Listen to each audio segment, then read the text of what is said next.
Գաղտնիք չենք բացահայտի, եթե նշենք, որ Հայաստանում մասնավոր դպրոցների գերակշիռ մասը շատ ավելի որակյալ կրթություն է տալիս երեխաներին, քան պետականներից նույնիսկ լավագույնները։ Սրանում համոզվելու համար բավարար է փոքր հացախույզ անել դպրոցահասակ երեխա ունեցող ծանոթների շրջանակում։ Ինչու են ծնողները տանում իրենց երեխաներին մասնավոր դպրոց, այն ծնողները իհարկե, որոնք ֆինանսական հնարավորություն ունեն, որովհետև ըստ էության կառավարությունը ձախողել է որակյալ կրթություն տալու իր գործառույթը։ Պետական դպրոցները ցավոք սրտի չունեն այդ վարձատրության մակարդակը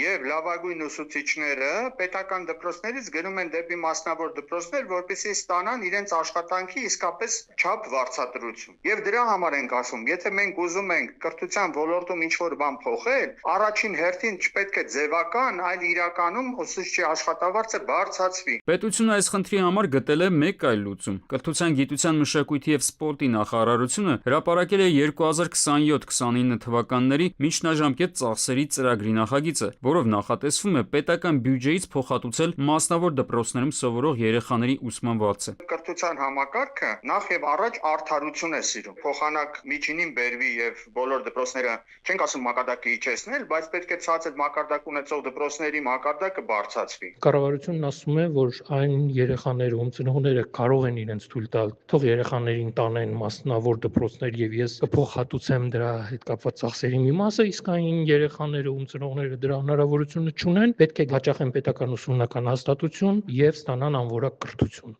Մասնավոր դպրոցների ճնշող մեծամասնությունը գործում է Երևանում։ Սա նշանակում է, որ մարզերի մեծ մասն այս ծրագրից ոչինչ չի ստանալու։ Սա հակասում է տարածքային համաչափ զարգացման քաղաքականությանը եւ խորացնում է սոցիալական շերտավորումը, նշում են մասնագետները եւ ֆիքսում, որ այս նախագիծը չի անցել հանրային քննարկում եւ բացակայում է մինչեւ 2030 թվականի կրթության զարգացման ծրագրում։ Մյուս կողմից առաջիկայում ծրագրվում է մարզերում մինչեւ 100 աշակերտ ունեցող 200-ից ավելի դպրոց միավորել հարևան համայնքների ավելի խոշորների հետ։ Այս ճանապարհով կառավարությունը հույս ունի ավելի մրցունակ կրթություն ապահովել փոքր համայնքների երեխաների համար։ Որակյալ կրթության հետ ըստ էության ուղիղ կապ չունի նույնիսկ նորակառույց դպրոցի շենք ունենալը։ Իսկ երեխաներին տանջել, օրինակ 10-12 կիլոմետր օրական տանելու բերել, դա բնավ կրթության որակի բարձրացման մասին չի խոսելու, ընդհակառակը։ Շատերը ուղղակի հրաժարվելու են։ Մենք չգիտենք ընդհանրապես թե ինչպիսին է կրթության որակը այն դպրոցներում, ուր հաճախելու են այդ երեխաները։ Այսինքն, եթե կառավարությունն ասում է, որ այս դպրոցներում ինքը չի կարողանում կրթության որակ ապահովել,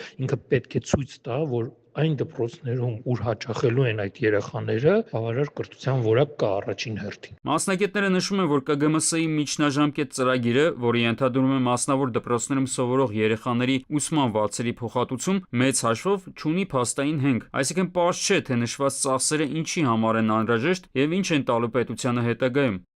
Արմեն Աթալյան, ժամը լրատվական։